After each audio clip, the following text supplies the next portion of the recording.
Tonga soa eto amin'ny Eco-village Tsaratanàna.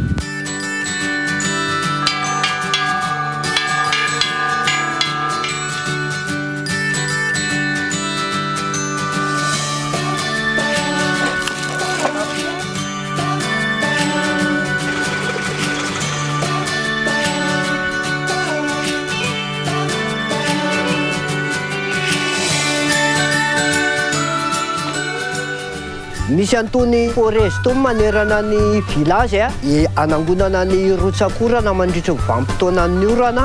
Izay orana rehetra milasaka eto amin'ny village dia ampidirina ao anatin'izy itony mba hanome hamandona ny tany ary hanena ny hafanan'ny tany, mamatsy ihany koa ny loharano any ambany any ary mamelona ny loharano maty ihany koa. Amin'ny maha-gabone mainana azy moa zany dia taimbakona no ampiasaina aminazy. Fahatsarana sady respect d'eau zany no économie d'eau ny toilette sèche. Ao aorianan'izay ihany koa ny matière fécale afaka 20 volana lasa zezika ataonay amin'ireny hazo manerana ny village ireny.